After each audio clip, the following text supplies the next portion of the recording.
4, 3, 2.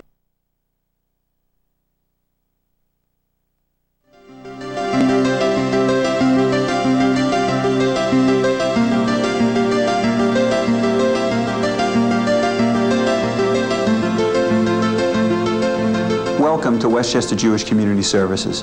As a leading agency in providing a comprehensive spectrum of human services, we have been helping people since 1943. We serve all people in Westchester County, regardless of age, income, or ethnicity. We provide a wide variety of essential and dynamic services that make a difference in people's lives. Children, teens, adults, and senior citizens are served by our network of programs located throughout the county. When people come to us for assistance, they become part of the WJCS family. Our highly trained and skilled staff focus on you and your family and are committed to becoming your partner in finding solutions. For more than half a century, we have been connecting people to services that help them overcome mental, physical, or emotional challenges. WJCS is here in your community when you need us. Welcome to the Ways We Care of Westchester Jewish Community Services. I'm Dale Wang, Director of Community Relations. WJCS is funded by government grants, private individuals and foundations, UJA Federation, United Way. April is Volunteer Recognition Month, so every year around this time we try to focus a little bit on the volunteers who make WJCS what it is. Volunteering has become an important and vital part of life in our society. As human service organizations become more stressed to provide assistance, we rely upon the efforts contributed by people in the community to maximize our ability to help people in need. We taped this program at Mamaroneck High School, which last week became a shelter for people dislocated by the devastating rainstorms in our area. This past weekend, people who suffered losses from the overwhelming floods in Mamaroneck were helped to move their belongings that were destroyed by volunteers recruited from Habitat for Humanity, a task that would have been much too large for any staff to handle in a timely manner without the help of others. Every day in our neighborhoods, voluntary assistance helps people get meals delivered, learn to read, or socialize with others. WJCS welcomes and values our volunteer labor force, which has grown considerably over the past several years. To discuss the range of opportunities available to those who are willing to donate their time and energies, we've invited Merrill Lewis, our Coordinator of Volunteer Resources and Corporate Outreach. Welcome, Merrill. Always a welcome participant. Karen Gellis, who is Home Delivered Meals Coordinator and Program Assistant for our senior programs in Mount Vernon. Welcome, Karen. Thank you. And Karima Clayton, who is a volunteer with our continuing day treatment programs. Welcome very much to you. Thank you. Merrill, give us an overview of the range of volunteer opportunities that exist at an agency. I don't think people realize that we have 700 employees, but we still have a tremendous need for volunteers. What are the kinds of things that you are using volunteers for? Well, first of all, I'd like to say that we have almost 200 volunteers currently. That changes from week to week depending if someone new comes in or someone has to relocate. But we have 200 volunteers, and those volunteers are spread out in many of our programs. We have programs that are actually completely volunteer driven. For example, our Compeer program, which is a program where one individual buddies with another individual who is suffering from a long-term psychiatric illness, and the volunteer commits to spending about an hour a week for at least a year's time. It is a commitment to help that person stay on track. He becomes a friend to that person. He is the first one very often to be able to report back to the therapist that the person doesn't seem to be taking his medication or that his behavior has changed. He is that person, he or she is that person who meets with the patient over coffee and discusses current events or goes to a musical affair. For many of our individuals who feel very lonely and isolated in the community, this is a real link for them. And we've had some wonderful stories and wonderful friendships that have developed, and it is a completely volunteer-driven organization, CompPeer. That's one of our programs. Another one of our completely volunteer-driven programs is the phone network. These are widowed women or divorced or newly separated women who need assistance and very often cannot come to support group meetings, and therefore they count on others who have volunteered and been trained to talk them through a very difficult period in their lives. And it might be just a couple of months. We have some volunteers and other women who have been talking for years. Very rarely do they meet, but it's a tremendous support through a very difficult period of their lives. So those are two that are completely volunteer-driven. But then there's something for everyone, basically. I always say there really is. It's like a Chinese menu because we are such a large organization. You can choose one from column A, column B, column C, or column D. If you're looking for a weekly commitment, there are a large number of programs which we can get into afterwards. If you're looking to just do phone volunteering, we have programs for that. If you're looking for just a one-time volunteer opportunity, you can come into one of our group homes and make a pizza party for the consumers there, the residents there, or you can play basketball with some of our kids and plan a special party down at one of our after-school programs.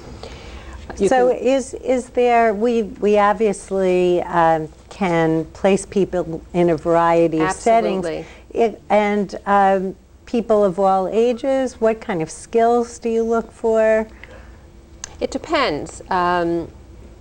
We actually have places where bar and bat mitzvah students can do a community service project. That tends to be more on a one-shot basis. And then we go all the way up through senior citizens. I'm not sure what age that is anymore, but we have. I know that we have someone who's in his 90s who's I think he's 88. And he's been with us for quite a while, and he's tremendous. He has more energy than I do, believe me.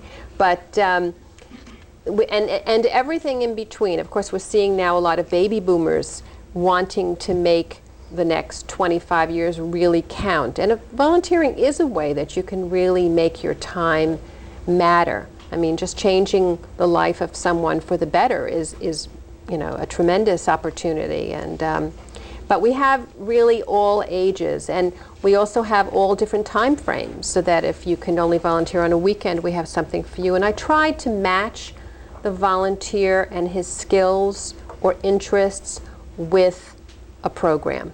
Mm-hmm. Okay, we'll talk a little bit about the application process in a couple of minutes.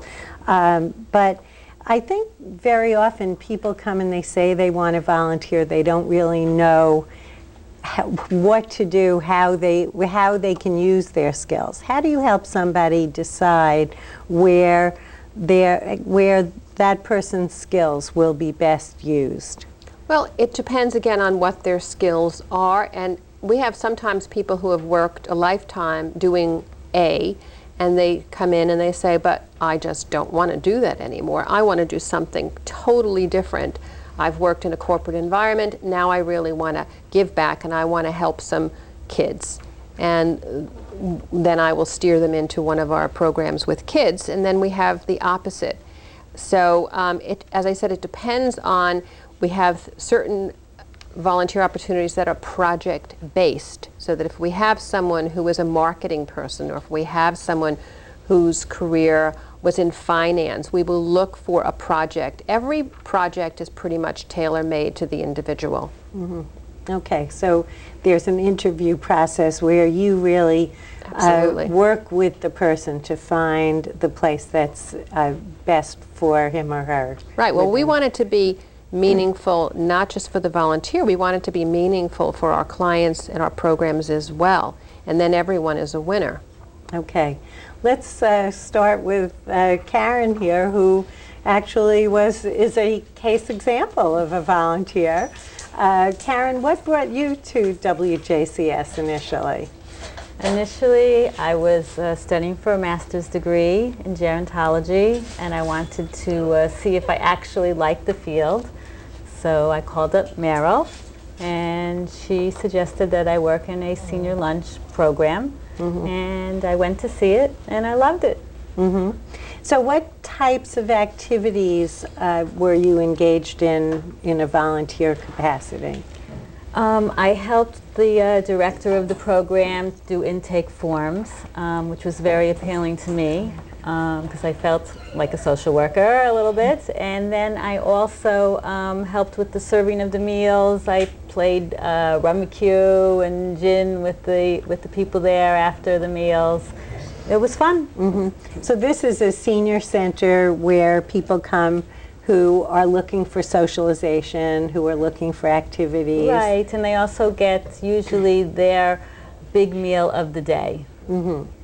And as a result of the volunteer experience, you now have moved into a staff position. Yes, yes. Okay. Can you talk about the difference, now what you are looking for, what your responsibilities Along are? with the lunch program, there is a program to send a full balanced meal out to people who can't come into the center, who can't shop for themselves or can't cook for themselves, and need a meal, and maybe someone just to know that they're okay in their own apartment or home. So what I do now is I try to get volunteers to come in and take a prepackaged meal, fresh meal, out to someone who's at home. Do you require the same person to come every week? What's the commitment you're looking for? The commitment is very similar to Meryl. It's tailored to the volunteers' needs. They can tell me I want to come in once a week, we want to come in 3 times a week, once a month, whatever they can do. Do these people need to drive on their own? They do. They do. It's a They must be able to come to the programs located in Mount Vernon. They're required to come to the temple, pick up the meals, and deliver the meals, and then bring the warming containers and the coolers back to the temple. And the deliveries take place in what communities? Right now, they're in New Rochelle, Mount Vernon, and Yonkers. The more volunteers we have, the more we can expand the program into other areas. And I should add on this that it really is a unique program in that it's a kosher home-delivered meal program. And while there is Meals on Wheels in other areas, the kosher delivered meals is, I think, unique in the county. Is that so? There are other communities that have kosher meal delivery, but we are the only ones that provide fresh meals to Mount Vernon, Yonkers, and New Rochelle. Okay. So in your new role, we hope that as a result of this program, there will be some people who call on you and say, I want to give my time and spend a couple of hours a week to help people who are homebound. Karima, you are a student, I understand. Tell me a little bit about your experience and what brought you to WJCS. Okay. I'm a student at Pace University working on my master's in counseling. And initially I came and I needed to get some hours required for graduation. And I had actually found a listing about Compeer. And I was like, wow, this sounds like a great opportunity. And I inquired about it, but I didn't have enough time to give in the sense of length because I'm graduating in May. So Ms. Stein with Compeer actually hooked me up with Meryl Lewis, who helped me find an opportunity with continuing day treatment, which we work with the geriatric population. And they all have a variety of mental illnesses. And they come from 9 to 2, Monday through Friday, and I actually help out 2 days a week. And during the day, we do different things. We do a variety of groups, teaching them different things, conversational skills or cultural studies, art therapy, Just a different variety. It's a lot of different things. And we also do games with them a couple times a week, like Room a Cube, Scrabble. So it's been very rewarding. And when you began doing this, you had no previous experience working with this population? Or? No, not the geriatric population, and not in like the group setting. I'd done some one-on-one work earlier in the year, mostly working with brain injuries, but this was a new experience, and I was initially kind of worried. I was like, I've never worked in the group setting, let alone with these types of disorders and different things like that, and I was worried, but once I got into it, the people are great. The staff has been extremely helpful in helping me become comfortable, and they've just been really encouraging to help me learn new things and learn from them for my future. So. And they all love her. They all love her. Well, I can see why. So in addition to being fulfilling for you, it's fulfilling a requirement that you have for school. Exactly. And perhaps leading you in a different direction that you might have thought about. Definitely. I think initially I didn't want to work with the older population or geriatrics, but now I'm definitely open to it. I think I was kind of, you're scared of what you've never experienced, and I think this has really given me the opportunity to broaden my horizons a bit, so it's been rewarding. Okay, great. Meryl, these two are working with a senior population, but obviously we have a very broad range of opportunities across the board with different kinds of populations.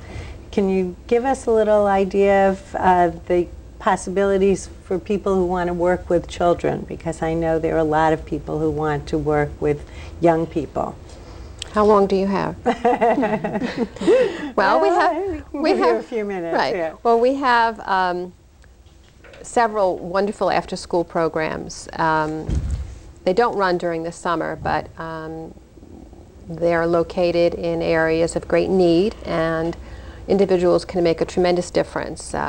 One in particular that I'm thinking of is in Mount Vernon at an elementary school, and we have several volunteers from the Westchester Reformed Temple down there, and these individuals have made such a difference to this particular program.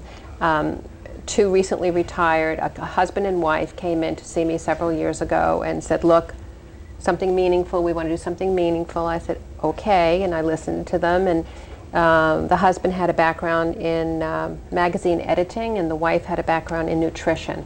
But we don't want to do that. I said, okay. So I placed them in this program in Mount Vernon, and I have to tell you, my goodness, they took it upon themselves to then go back to their synagogue when they saw our kids had such tremendous needs. They asked the director of the program to make a wish list of what she would like for those kids, and they went back to their synagogue and they fulfilled that entire wish list. So whether there's a school trip and the synagogue pays for the bus fare, or they have different speakers who come, whether it be a psychiatrist or it be a lawyer or it be a judge or it be a pediatrician to come and talk to the kids about different professions. They have tutors come every day from their Bar and Bat Mitzvah program to tutor the kids. They have a basketball coach. They have a chess coach. I can't tell you how they have enriched and embellished this program. And that's really something we've been looking to replicate in other of our school-based programs. Absolutely. So if any of your listeners belong to a synagogue. Well, it doesn't have to be a synagogue. Or a church. It could be a church group. Absolutely. It could be a communal service organization. It could be any group of people, even a group of friends Right. that decides that they want to do something together and really make a difference. This couple and their subsequent efforts really have made a tremendous difference and an incredible connection for both communities. Absolutely. So it has been really the best of all possible worlds. We have other programs where individuals can work with teen girls who are studying for their GED so they can go on. These are teen moms and studying for their GED so that they can go on and get a job and help support their children. There are many different projects. I'd like to just touch a little bit about the projects we have going on right now. We have Back to School gearing up, and that is a huge project. Back to School clothes for kids last year clothed 294 of WJCS kids, not to mention 800 of other kids in Westchester County. And this is a program where individuals or groups adopt a child, take their profile, and go out and buy them new school clothes, 3 tops, 3 bottoms, sneakers, a backpack filled with school supplies, underwear and socks. They have the name of the child. Sometimes you even get, the older children you get to take shopping. And it's just a fantastic program that makes people feel really good. So that I know, to your credit, Merrill hooked us up with the back-to-school clothes for kids, and it's been a tremendous benefit to so many of the children and families who are part of our school-based programs and part of our WJCS network. So at this point, you're looking for groups and individuals who are willing and able to go shopping or take kids shopping for the over the back-to-school effort. Okay, that's one project. Okay, that's one project. One big project. That's one big project. We also have a number of kids who, with some help, are going to be going to day camp. Some of our kids who will get scholarships might even go to special sleepaway camps, and they need to be outfitted with the usual things that you would want your child to have when he goes to camp. Beach towel and goggles and a bathing suit, etc. Well, our families can't afford to buy any of those essentials. So we have a program called Ready for Camp, where an individual can take a particular child and provide those essentials for camp. So that's another one of our programs. We have bar and bat mitzvah programs and wedding programs called Do Us a Favor, where instead of buying costly favors for all of your guests, you can choose a program at WJCS to receive donations, and those donations are made instead of a favor. You've done a favor for us, and you've provided a favor for your guests we give you a lovely card to put on your table setting that a donation has been made in the honor of. So it's a great way. I don't think any of us really need any more stuff in Westchester. Right, and I think that in keeping with the tenor of the times, people really do look to do something significant when they're having a special event in their lives, and this is one of the ways that people are able to do something for others while they're enjoying their own celebration. Right.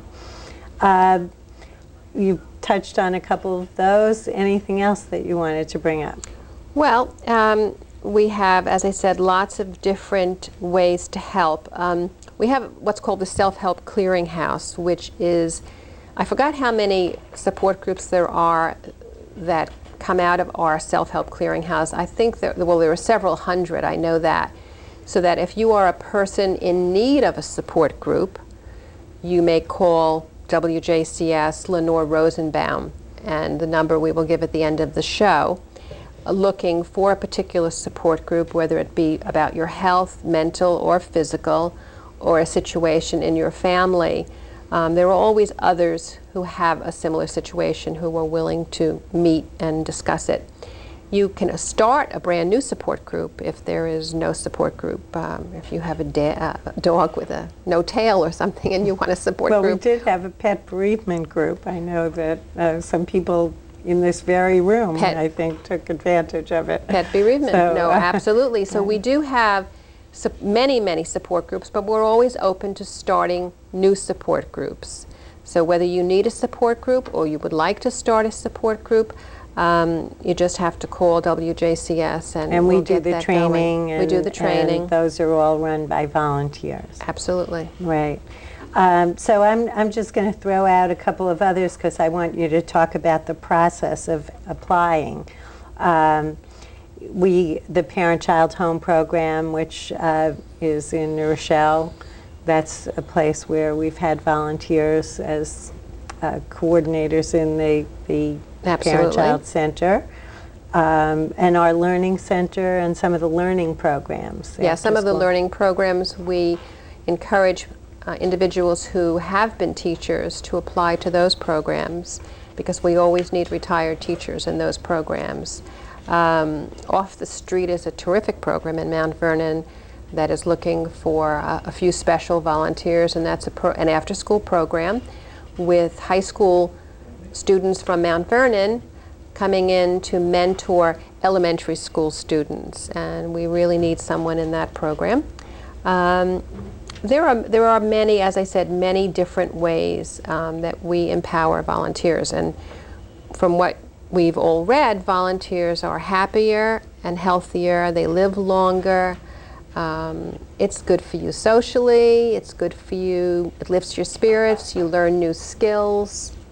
I can't think of a downside, really. Well, we have some people here Right. who've had the benefits. And let's just quickly talk about the process. The process. All right. We have a website, WJCS.com, where you may access an application for a volunteer position. Otherwise, you may call 914-761-0600, extension 222, my extension, Merrill Lewis, and I would be happy to send you a packet with information with a volunteer application in the packet. Once I receive the application and review it, I will then set up with you a personal interview. I'm kind of a clearinghouse, so come to me first, we take a look at what your needs are, what our needs are at the time, and then I send you on to the director of the particular program. And then you interview with the director, and you are trained, and you report directly to that person. Mm-hmm. Okay, and for some of the opportunities with working with children, do people have to have special clearances, or? Absolutely. Yeah. So Absolutely. they go for... It is a process. We have, for example, a wonderful program down in Yonkers, the Family Center, working with very young children, 4 and under. All individuals working with children, and I even believe in the group homes now, must be cleared the state registry, and they have to go through fingerprinting, and we have a program, Center Lane, which also all volunteers must be cleared, and that is a drop-in center for gay and lesbian and transgendered youth in White Plains. So yes, the answer is yes. If you want to work in a certain population, a fragile population, you must be willing to know. It's the volunteers' protection as well as the agency's protection. Mm-hmm. So it's checked against a state registry. Absolutely. And it really prevents people, protects our clients against potential abuse, and people have to know that they must be willing to do that. Yes. So thank you. You're very welcome. I just want to get last words from you two about the benefits of volunteering. What would you tell somebody out there who's thinking, well, I don't know if I have the time, I don't know if I have the energy? It's a wonderful opportunity. You feel good. It's a feel good thing. You're helping someone else, and in a way you're helping yourself, because you're giving back. You're giving back to the community. Mm-hmm. Okay, and Karima? Yeah, I completely agree. I think we don't really realize how much the little things we do help people, whether it be just making them smile that day or playing a game of Scrabble with them. They appreciate it so much, and just making them happy, it warms my heart, knowing that I could make a difference in their day or make them a little happier that day. So I think I've gotten just as much out of it for myself personally as I'm trying to give to them. So it's been worth it, definitely. And I think it's a real testament. You said your time will be up because of school, but you may continue anyway. So, yeah, I love it. Yeah.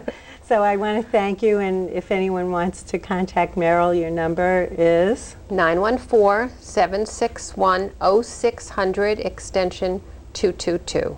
Okay, and I just want to tell people that aside from accessing the volunteer application on the website, you can get further information about all of our programs. So if there's something you think you might be interested in, and then you download that volunteer application, you can call Merrill and say, this is where I'd like to be, and we'll see if we can fit you. So thank you very much. You're welcome. Thank you, Merrill and Karen and Karima. Thank you. And best of luck with the rest of your work. Thank you, and good night.